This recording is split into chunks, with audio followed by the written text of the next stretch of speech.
Welcome to Dust Cover. So this is a podcast where we explore irrelevant books that we find somewhere. I'm Jen. I'm Jimmy. So the book we're reviewing this week, I picked up in our town. I just gotta take these Post-its out. I didn't actually wind up using them, so I just don't want them in there. Okay, so the first book we're reviewing is iPod, The Missing Manual. Mm-hmm. So basically how this works is I've looked through this book and Jimmy hasn't seen it before. I mean, I knew it was going to be that book, and Jen gave me research topics to look into.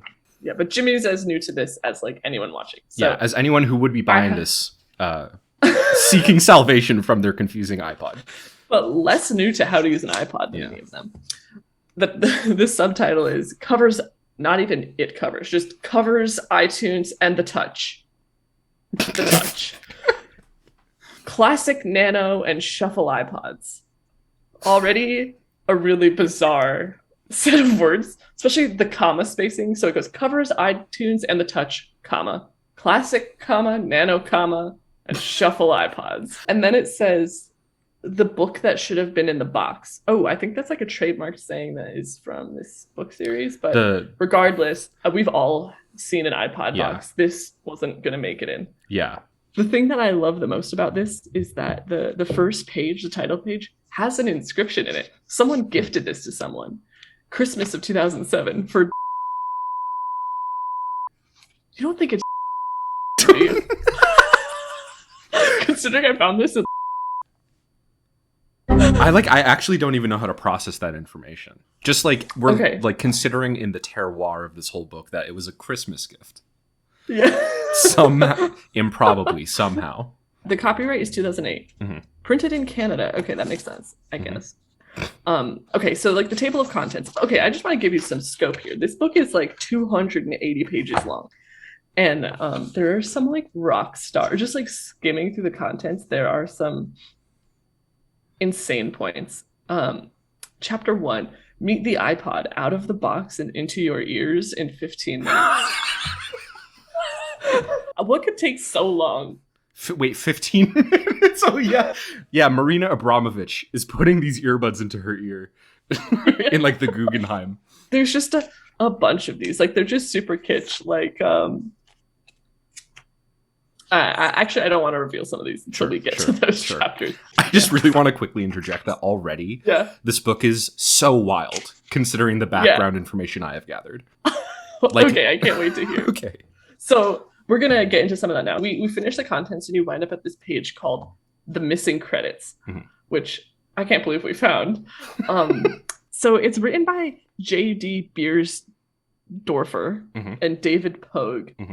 And they have accompanied with each of their bios insane images. Like J.D. Beersdorfer has put a photo of herself in the album cover art on an iPod Classic display. Okay, you need to show this to me. Her portrait is in...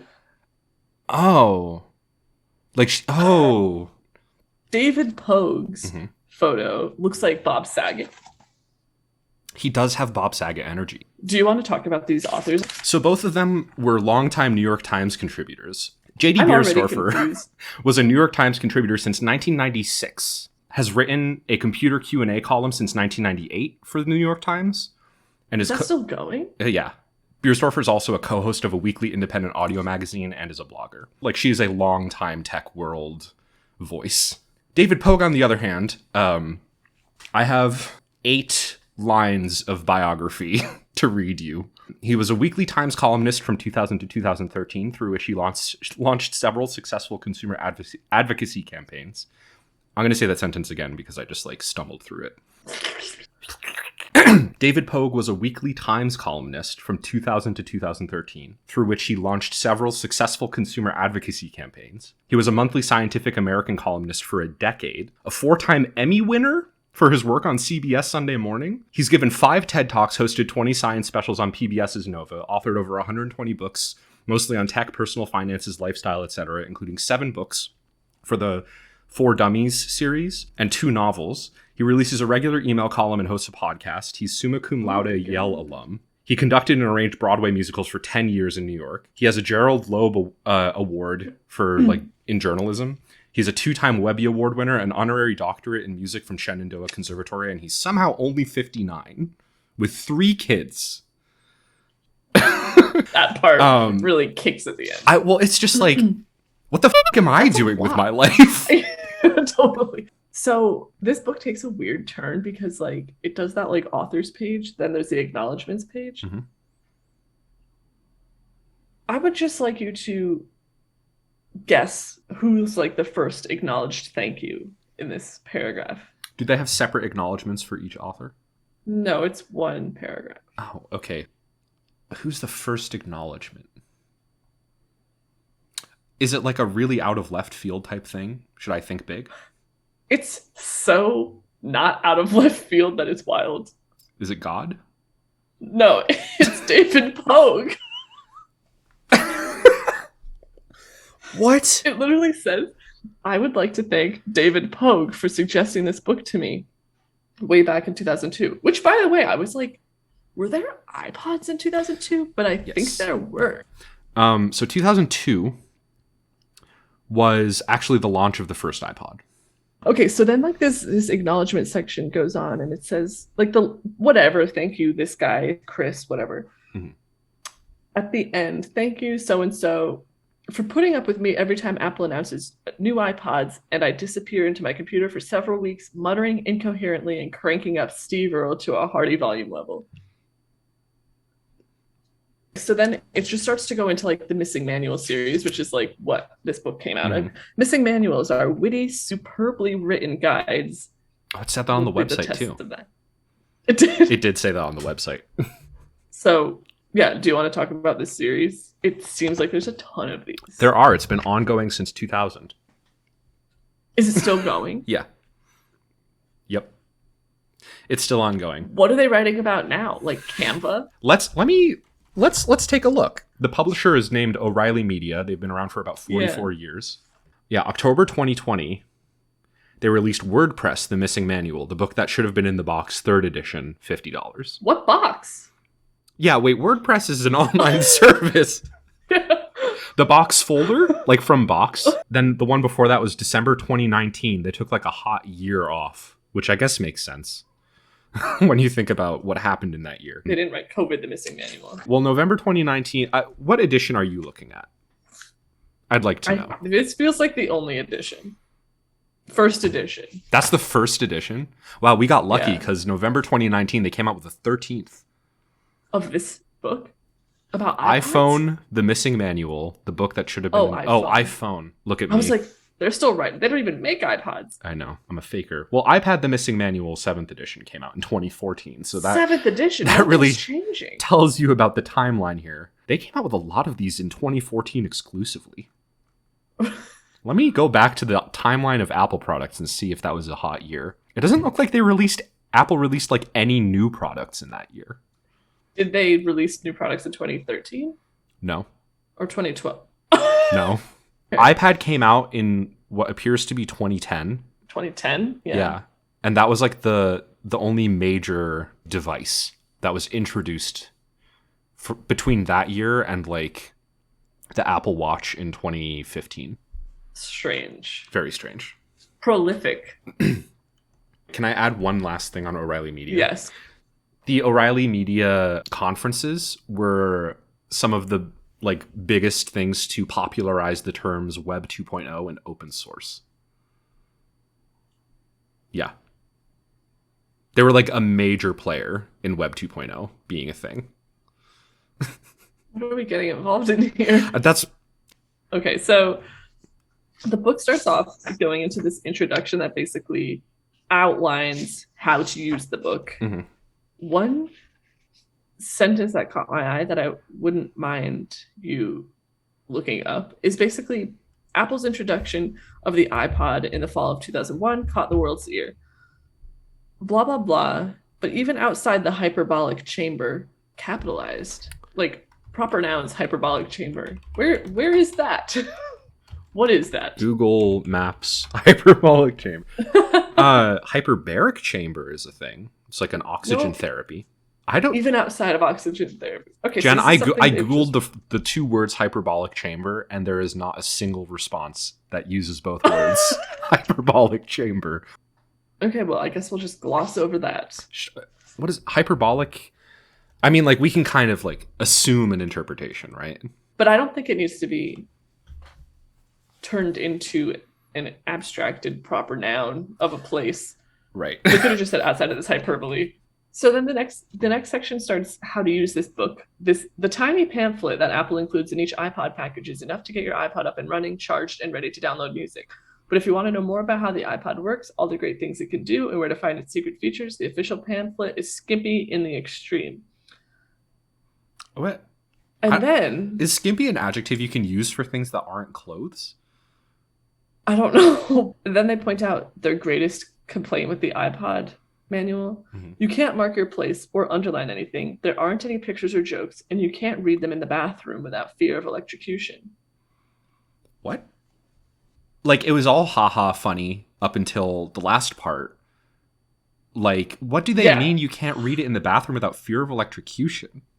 I don't know. Do they mean in the bath? But like you can put you could be in the iPod in the bath. You're gonna win. The iPod will die. Clarification: were they referring to the guides? I interpreted the paper the pamphlet. Oh. They mean the files that come with iTunes. Oh. I think they basically mean you'd have to have your computer in the bathroom. That's such a... Still, I don't know how that implies electrocution unless you're in the bathtub. I mean, they really stepped with into the outlet in the bath. They really stepped into the hyperbolic chamber for that one, Jen. I'm telling you. I know. Yeah. Okay. Oh, this is one of my favorite parts, actually. The very basics. To use this book, and indeed to use a computer, you need to know a few basics. This book assumes that you're familiar with a few terms and concepts. Term 1, clicking. How far out are we going to zoom on this? Term 1, move your finger. Yeah. To click means to point the arrow cursor at something on the screen and then to press and release the clicker button on the mouse or laptop trackpad. To double click, of course, means to do this.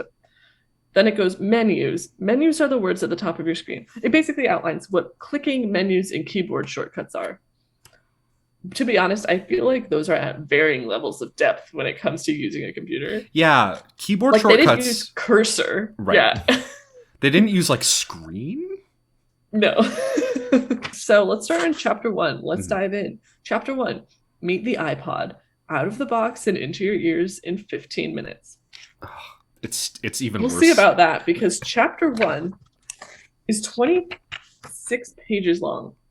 So unless you can read a page in 30 seconds. Yeah, this is not going to be a 15-minute situation. If you're like most people, you don't want to waste time getting your spiffy new iPod up and running. You probably don't want to wade through anything longer than a couple of paragraphs. Oh, and you'd like some colored pictures too. Correct, which is why I'm not going to use this book. Is it all black and white? No, it's not a couple of paragraphs, and I don't want to waste time, like they said. They really go in on the fact that Apple should have included a pamphlet, which, like, doesn't that go against their whole design strategy? That is, one might say, the exact antithesis of their design strategy, Jen. Yeah. I was, like, snooping around a little on the internet, looking up what explicit sources of inspiration Apple's designers and, like, the design philosophy drew from. And it seems like the heaviest inspiration was from Dieter Rams, who is a German industrial designer. Yeah, I'm sure you're familiar. He founded what are commonly referred to as the 10 principles of good design. One of which is the literal last one is good design is minimal. Or, quote, it's as little design as possible, end quote. And a pamphlet seems to be more than not a pamphlet. I just always felt, especially now, I mean, you open up an Apple product and like walks you through the steps in live time. There's really like no, I don't know. Yeah. Page 2 is an instant flashback because, so do you remember this Nelly Furtado album that was like the artwork of the iPod Classic? Yeah, that's definitely like Apple's Apple marketing material. Yeah. Yeah. So that Nelly Furtado image really hit. Where is she now? And also, I'm Googling I feel like that was the precursor to the automatic download of the U2 album on everyone's freaking phone. Nelly Furtado. I mean, we can go into this later. She's still alive. That's what you're wondering. I know she's alive. Yeah. So then they talk about, like, they literally go into it with each gigabyte option, how many songs, how many hours each one holds, which is like perfectly suitable information for like the comparison chart that's on the Apple website. Reading that in paragraph form really isn't like clarifying anything to me, you know what I mean? Especially when they say things like, but if 160 gigabytes is too much for your needs, you can get the 80 gigabyte model that still does everything the big Podzilla does. Podzilla? Yeah, at first I was like, we gotta look this up because it's capitalized, but then I realized it's an iPod Godzilla. Yeah. They kind of just like introduce all of this with yeah, you're right. These are definitely like Apple's graphics. Yeah. Meet the iPod Shuffle. The smallest member of Team iPod doesn't have a screen, but it doesn't need one because it's designed for fuss-free music on the go. And you don't have to worry about losing your shuffle because it clips right to your lapel or pocket. It's like jewelry you can rock out with. So I can't think of a fussier way to listen to music than putting your whole library on shuffle. Like very few ways of listening to music would elicit more complaints from me. Yeah, than having no control over what you're listening to. Yeah, that's. And didn't they only hold like 99 songs or something? Yeah, it was first. Yeah, the memory on that thing was minuscule. Well, I guess at the time the thinking is that no one had control over what music they were listening to when they were listening on the radio. So like you're going from absolute chaos to at least like defining the parameters of what the library is. I guess. I mean, people had already been ripping CDs and cassettes for years and years and years on their Walkman. Yeah. Okay, so then we get to the iPod Touch. And this is one of my least favorite ways of describing combinations of anything. If an iPod Nano and Apple's iPhone ever had a kid, it would surely look something like the newest iPod family member, the iPod Touch. First of all, they said iPod so many times in that sentence 4 times, but also the kid thing. This stuff goes into like teach you how to install iTunes, full of like diagrams of like the old iTunes interface, which is wild to see. It's also wild to see because like, to be honest, some of these graphics haven't really, like that's kind of still what Mac's interface looks like. Certainly a lot of things stuck around, it seems. Yeah. But that's also, I guess, kind of the hallmark of Apple. It's like everyone says that they never change shit. Yeah, there's this whole section about installing. Oh, there's a page called Basic Finger Moves for the iPod Touch screen. Oh, no. There's 4 moves you'll use most often when navigating the touchscreen. Tap. Just take the tip of your finger and directly touch the icon, song title, or control you see on the screen. The iPod Touch is not a crusty old calculator, so you do not have to push very hard. A gentle press will do. Drag. Keep your fingertip pressed down on the screen and slide it around to scroll around to different parts of the screen. You can do things like move volume sliders on music tracks or scoot over to different parts of a photo by dragging. Please define scoot for me. That's too deep. Especially when you're scooting on a photo. Why didn't they add these as the terms in the beginning? If they already had click, like tab is basically just click without a mouse. That's what I'm wondering. But also, here's my thing. Why would you describe drag by now bringing in this whole scoot thing? Like, we all know what drag is. We've all dragged a trash bag full of illicit materials in the nighttime. Not many of us have scooted one. Flick. Okay. I don't remember flicking iPod touches. I think I have like once or twice, and the subsequent pain was enough to keep me from ever doing it again. Lightly and quickly whip your finger up or down. Oh, I think they mean like scroll. Yeah. But that's more like a swipe. Dare I say. Was the term swipe not around? It was. It was. That's white. Flick. Lightly and quickly whip your finger up or down a vertical list of songs on the iPod touchscreen and watch them whiz by in the direction you flicked.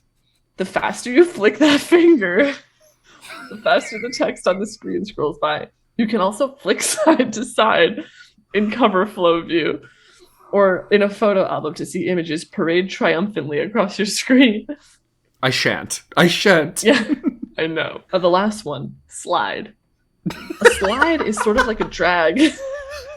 But you mainly do it when you're presented with a special button on screen, like unlocking the iPod Touch's main screen when you first turn it on. Yeah. Wait, Jen, Okay. that's 2 commands. I know. It's just There's tap and there's drag. Like, it's the only 2 things you need. I know. You can call it Um whatever you want, but that seems to be like excessive. gilding the lily. Yeah. Yeah. It's overcomplicating things for sure. It definitely explains why Yeah. the iPod needs a 300-page manual. I'm getting the sense that this book is for people for whom the already incredibly simplistic and like minimalist accessibility of Apple products was inaccessible. Yeah, well, but also, do you remember when Grandma would try and like use her iPhone and she wouldn't really like know how to touch it the right Yeah. way? She kind of like, Yeah, that's what I'm saying. It's like people who need Yeah. more, like people Yeah. who actually need it to be over-explained to the degree of But being like close to inaccurate. yeah. The thing is, like, I'm sympathetic towards that, but I just don't feel like this is explaining anything. Oh, it's though. not, but that's who it's Yeah. marketed to. So I just want to bring us back down to earth and point out that we're now 23 pages into a chapter that said we'd have that music playing in our ears within 15 minutes. Then it just outlines like the basic buttons, which there's like one button, Yeah. the home button. Forget clicking your heels together 3 times. Just push this indented button on the bottom of the touch and you'll always return home. Now, are you sure that you're not actually tapping your heels together 3 times? Yeah, Or are you dragging them? Yeah. Oh, you scoot your heels. That's what happens. Okay, chapter 2. Bopping around the iPod Classic, Nano, and Shuffle. Okay, we've got a similar like swipe, tap, drop, stop, drop, and roll thing here. Mm-hmm. What's in the extras menu of the iPod? So do you remember this? In your iPod Classic, there would be like that other stuff area. Yeah, they had like Basically games. like what's now the utilities section Right. of like our computer. But they used to have like Brick Breaker. Do you remember that? Yeah. Yeah. So this basically says what's in the extras menu. Here lie all the goodies that make the iPod more than just a music player. So then they bullet point what's in the menu, which, first of all, not necessary. We're already looking at it on it. Like I could see what's in the menu. Right. I'm in the menu according to your instructions. Clocks, and then they define each one.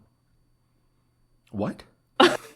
So it's not like it just says like clocks, games, calculator. Okay. It's like clocks. I need to hear these. Okay, clocks.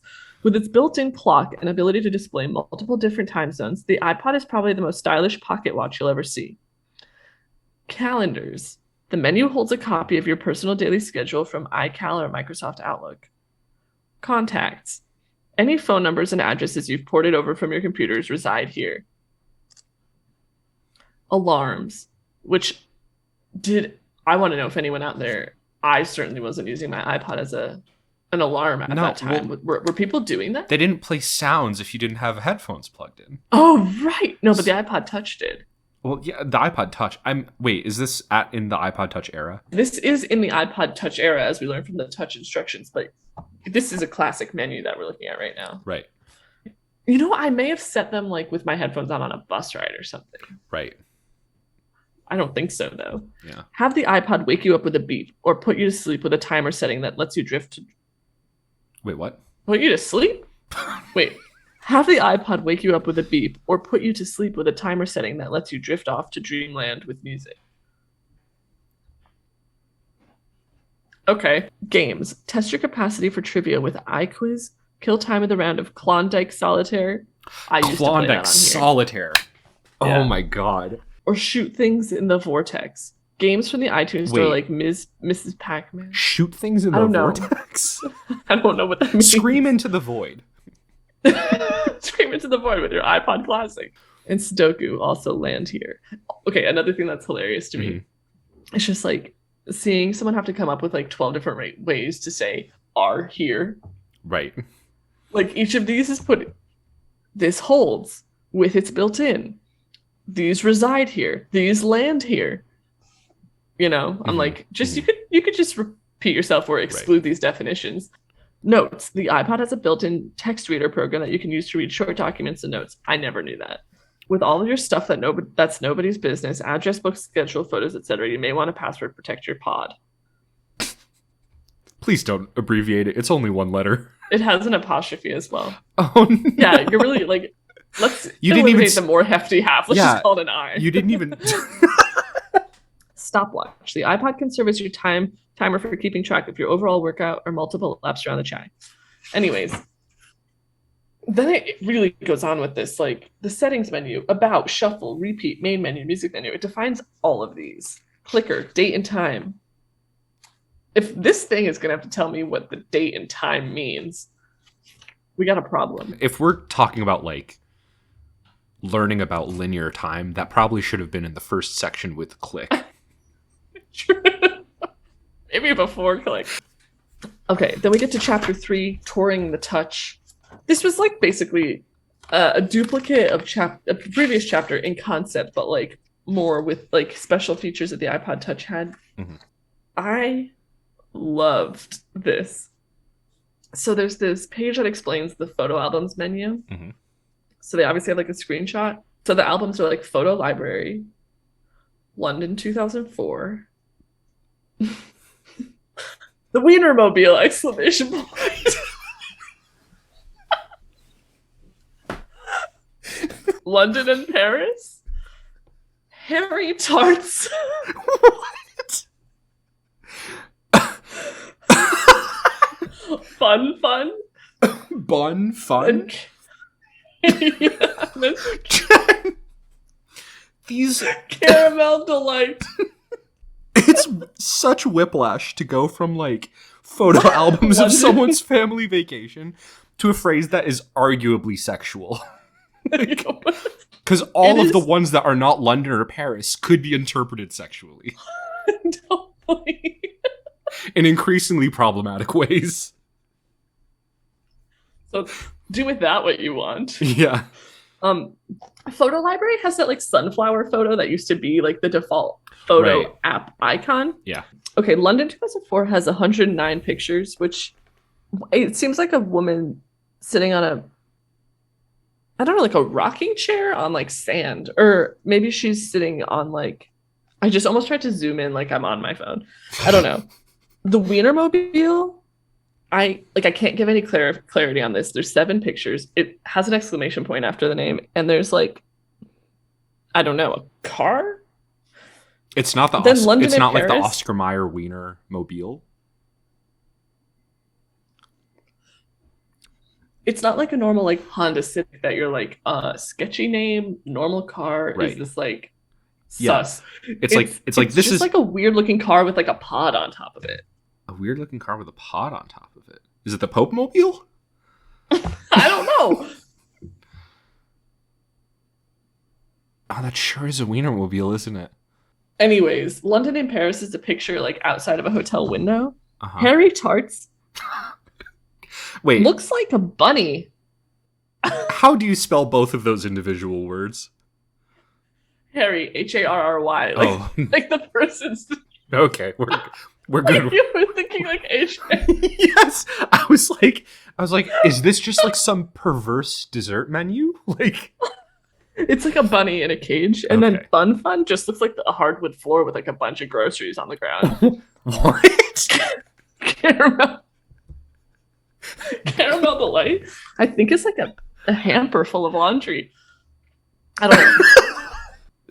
Someone came up with that, because you know that like when this was made, like learning algorithms weren't like advanced enough to where they were just like farming content, right? No.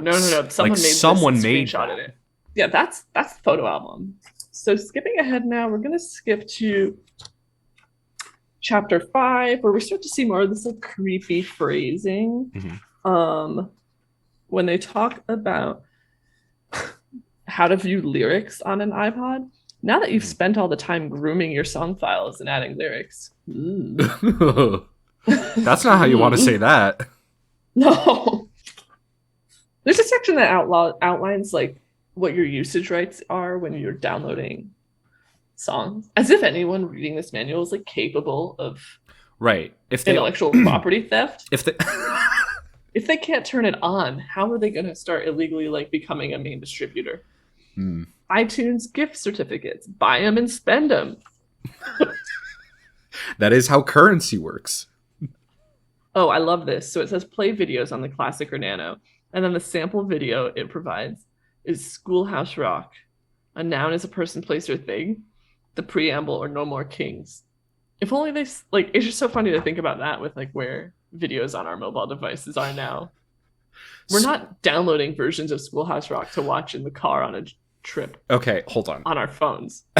I got confused because in my own brain, I autocorrected that to School of Rock. Yeah, the Jack Black movie. I'm not sure which one would be weirder. I mean, I think this is still the weirder, because at least School of Rock, like, it's music. Was music, and also was like a popular movie. Yeah, what? Schoolhouse Rock? It's like that came from like a VHS and then got imported into like a DVD and then got put into iTunes and then got downloaded again. It's like, yikes. So then basically things get a little weird. Chapter 9, picturing your photos on the iPod. There's some sort of like weird London thing that keeps coming up. So this album is like London 2004. Good. I really would have appreciated to zoom in on one of the other ones so I could see what's going on. It shows you how to like, oh, we've got a view of Harry Tart. Who was it? Which one was the bunny? Yeah, it's a bunny. Harry Tart. Oh. Okay. Harry Tart is a bunny in a cage with a box of Star Wars Pop-Tarts. Star Wars Pop-Tarts? There's no mundane way you could describe this that isn't still confusing to me. Okay, so we kind of get to like the second to last chapter here. iPod Touch in a parentheses, ing the world. iPod touching the world. Yeah. I give that an ick. So then it like starts to show you how to use different websites and stuff. And like the example website it's typing in is like the BBC. Again, this is my favorite moment. Search the web. They have a screenshot of someone mid Safari search. And their search reads Cornish pass. And then like you can tell that they're currently I wonder what the rest of it could be. Cornish pastry. Cornish pastime? Or pasty. Cornish passing me on the highway. Yeah, you can see that like they're clicking on T right now. What an Cornish odd pasty. What an odd choice. Don't you? So yeah, that's pretty much it for this book. Man. I know. Thanks for tuning in to this episode of Dust Cover. You can also find us on Spotify, Apple Podcasts, and at the help desk of your local library. Write to us at dustcoverpodcast@gmail.com.